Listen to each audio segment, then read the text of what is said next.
Yo, what's up mga paps? Mag-install naman tayo ngayon ng alarm sa RS125 carb type. At kung bago pa lang sa aking channel, huwag kalimutan mag-subscribe at i-click ang notification bell para updated kayo sa aking mga bagong video. Okay, umpisan natin mga paps. Zombie Apocalypse.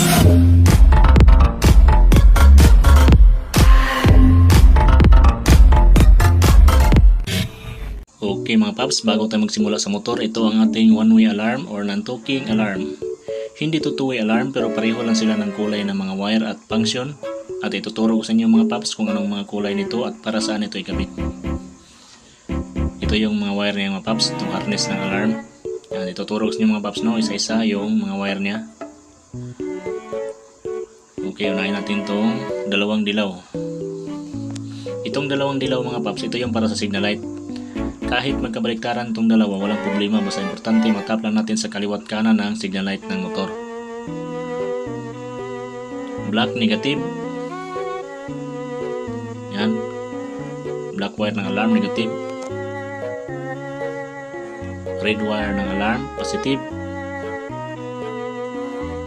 Orange, ito yung para sa accessory wire. Blue, ito yung para sa starter. Gray at pink, ito yung para sa kill switch. Pero isa lang gamitin natin dito mga paps. Pwede pink, pwede gray. Isa lang gamitin natin dito kasi battery operated yung motor. Kung primary type yung motor natin, itong gray at pink ang gagamitin natin. Meron ako tutorial yan sa TMX at saka Euro 150 at saka Wave. Okay, putulin natin itong pink. Tapos balutin natin ito ng tape. Okay, nabalot ko ng mga paps, no? Yan, ito yung forma niya. Itong isa mga paps, yung iba na wire ito. Ito yung gray. Ito yung kabit natin sa pulser. Sa kill switch. Tapos ito yung marami na wire. Ito yung ilagay natin sa harness ng motor. Okay, ito yung motor natin mga paps. RS125 carb. RS125 carb type mga paps ay pareho lang sila ng XRM125 carb type ng tuwa wiring. Pero ito mga paps, hindi tayo gagamit ng relay kasi mayroon tayong mabaguhin. Okay, buksan natin ito mga paps. Yan, buksan ko na. Dito tayo magkabit mga paps harness para hindi tayo pagkapanggapang kahit saan. Slice natin yan. Dandahan lang mga paps mag-slice ito para hindi madama yung mga wire sa loob.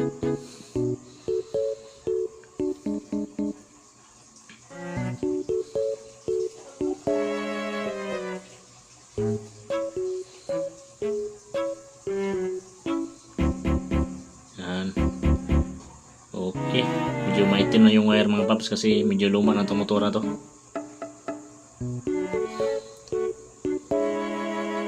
Yan. Tapos zoom natin para makita masyado yung mga wire. I-zoom natin yung camera. Okay mga paps, unahin natin itong, ito yung wire ng ating alarm mga paps. Ito. Yan. Unahin natin itong dalawang dilaw. Ito yung para sa signal light. Ang signal light ng RS125 mga paps ay kulay orange. Yan. Signal light yan ang kaliwa.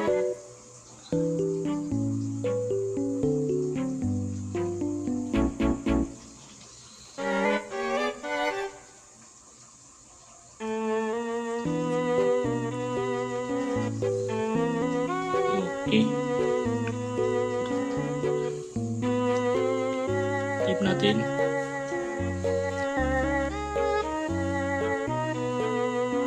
Ang wiring nito mga paps ay same lang sila sa XRM125 carb type. Panoorin nyo lang mga paps, no?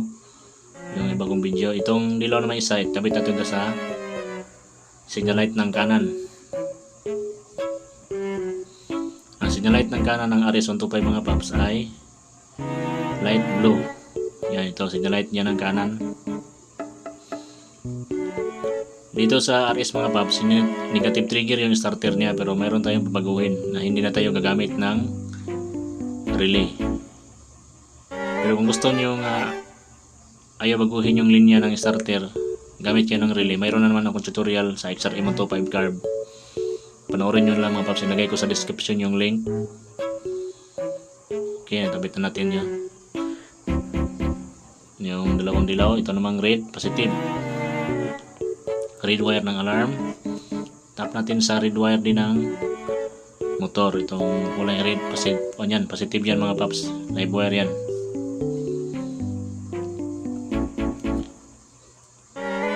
Panoorin nyo ng ibang video mga paps sa XRM125 carb na naglagay ko ng relay.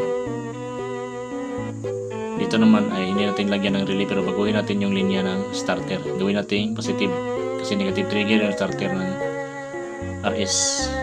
Okay, black wire ng alarm. Tap natin sa negative ng RS. Ang kulay ng negative ay green. Kahit saan green yan mga paps, basta green yan. Kahit saan yan sa tatlo. Negative yan, pareho. Dito ko nilagay sa may ito natin ilagay dito.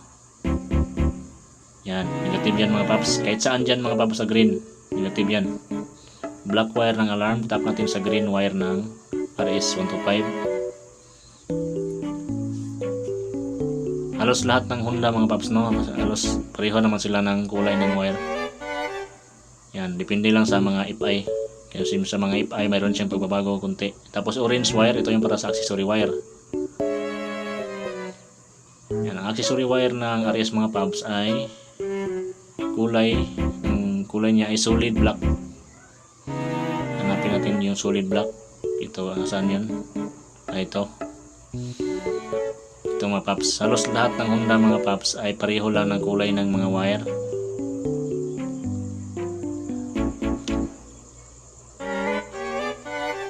Yan.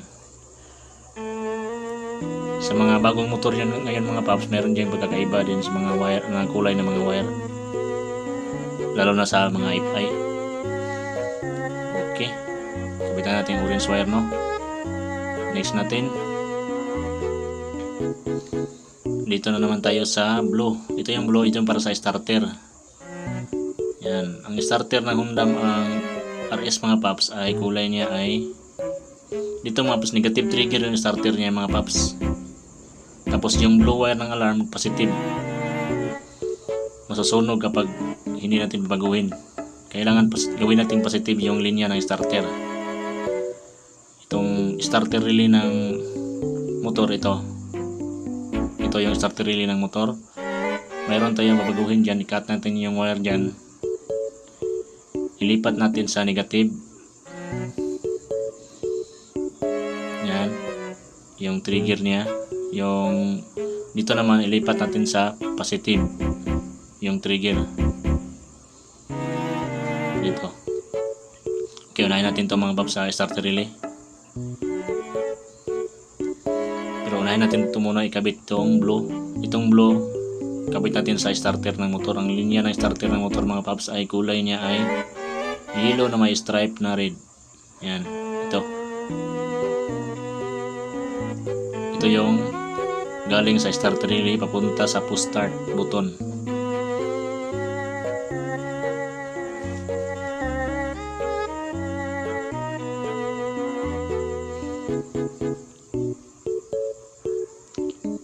Pero kung ayaw nyo gustong baguhin mga paps, maglagay lang kayo ng relay. Pero mayroon naman akong tutorial niyan kung paano maglagay ng relay. Ilagay ko lang sa description yung link sa video yung sa XRM125 carb type. Kasi yung RS at saka XRM125 carb type ay pareho lang sila ng pagwawiring. Okay.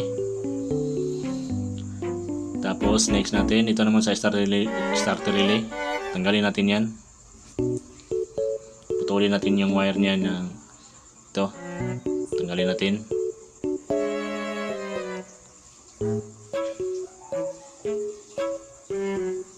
Okay, ito natanggal ko ng mga paps, no? Hanapin nyo yung wire na dalawang wire na maliit. Ito. Yan, ito yung wire niya mga paps. Yung yellow na may stripe na red at saka solid black. Yan. Yellow na may stripe na red. Yan. At saka solid black. Itong solid black, ito yung putulin natin. I-cut natin yan.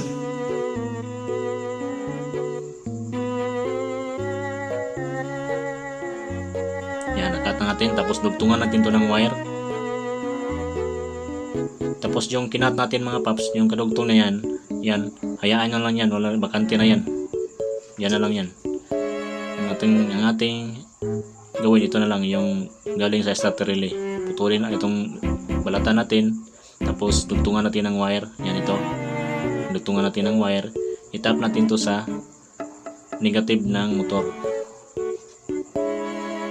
Yan, itap natin sa negative ng motor. Pwede sa body ground, pero dito ko na nilagay sa wire ng motor.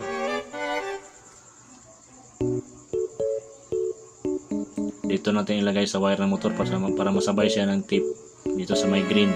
Yan, negative yan. Kahit sa ang green dyan, basta green, solid green, negative yan mga paps. Okay, tapos dito sa may post start naman mga paps. Dito sa may post start, baguhin natin ang linya dito. Gawin natin positive trigger. Yan, ilipat natin yan sa accessory wire. Buksan natin yung cowling.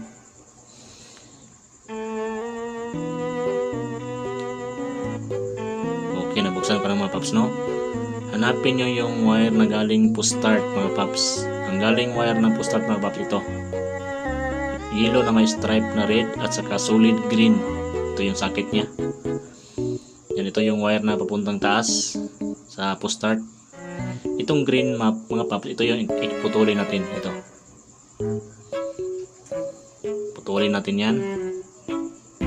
Yan. Tapos yung pinutol natin yan, ito na galing sa post start sa taas, ito yung dugtungan natin ng wire. Itap natin to sa accessory wire. Tapos yung kadugtong yan na pinutol natin, bakante na yan, hayaan nyo lang dyan.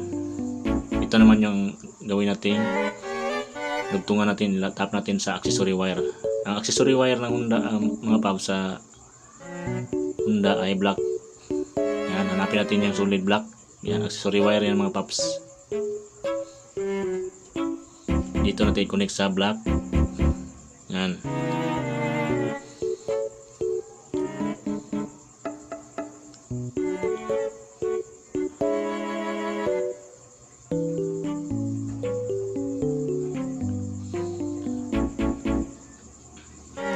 Okay mga paps, no? So halimbawa mga paps, kung dito sa black mga paps, no, kung gusto niya ikabit sa, pwede naman dito ikabit, nito ikabit sa wire ng susian.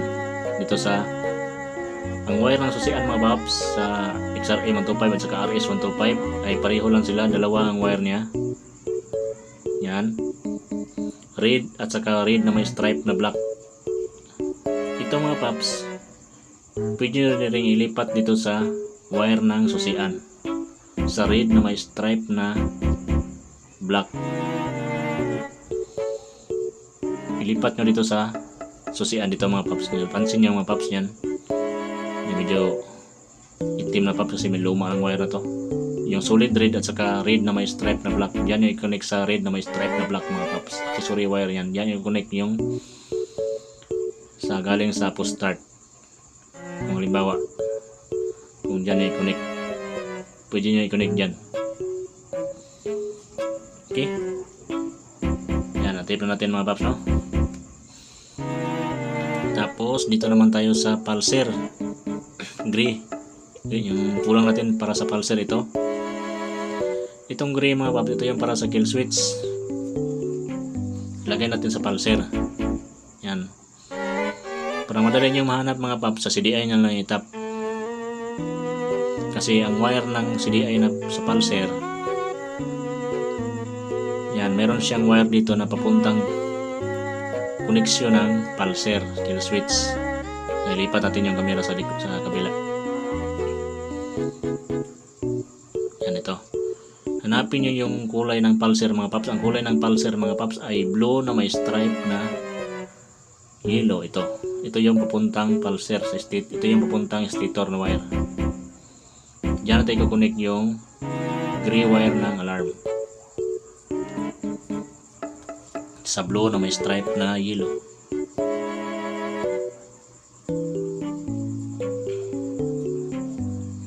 Okay, natabit na natin mga paps, no? Yan. Okay, tapos Tapos next natin mga paps, ito naman yung para sa sirin, itong sirin natin. Itong gawin natin mga paps, kasi may nag-PM sa akin paano ko daw nilagay ito. Ang ginawa ko ng mga paps, pinutol ko yung wire. Putulin natin yan para mapasok doon sa may butas, kasi yung module alarm sa U-box ko nilagay. Yan, padaan natin yan sa may butas dyan.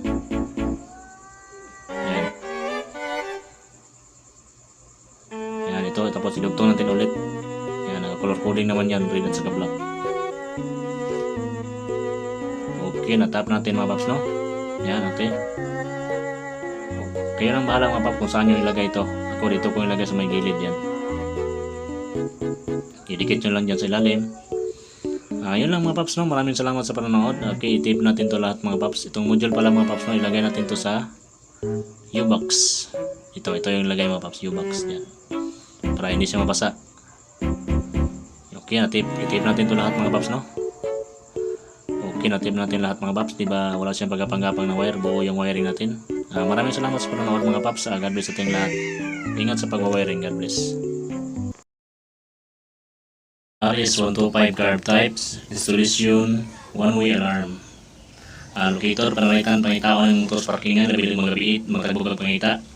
Dito naman yung bill sign. Okay. Locator.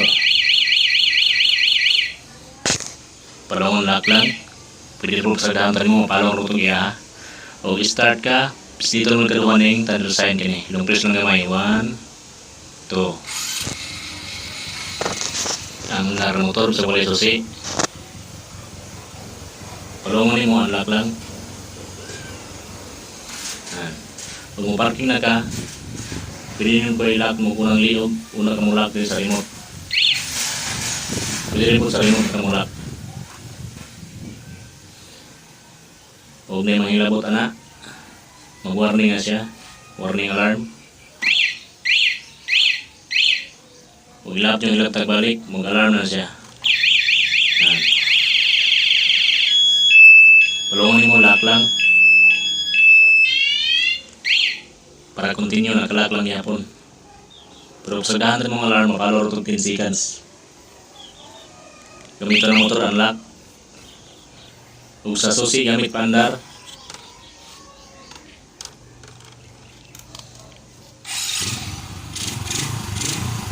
Pwede palungon sa susi.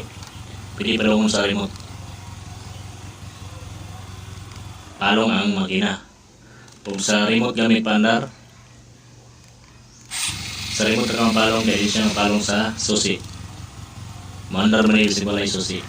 Kilis na siya.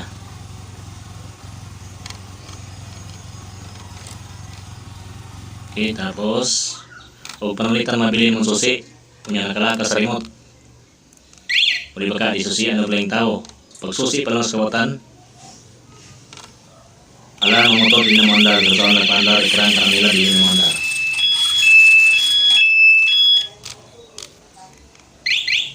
Okay, kaya isa ka remote, duplicate rin pwede ka mag-lock, unlock, starter. Nagyap siya yung locator. Kaya bawal na isod bulsa. Kaya once magdagan ka, pwede maipit mga buton ini, palong ang motor. Bitay lang si mong hawak, o palitan yung itong holder. Okay?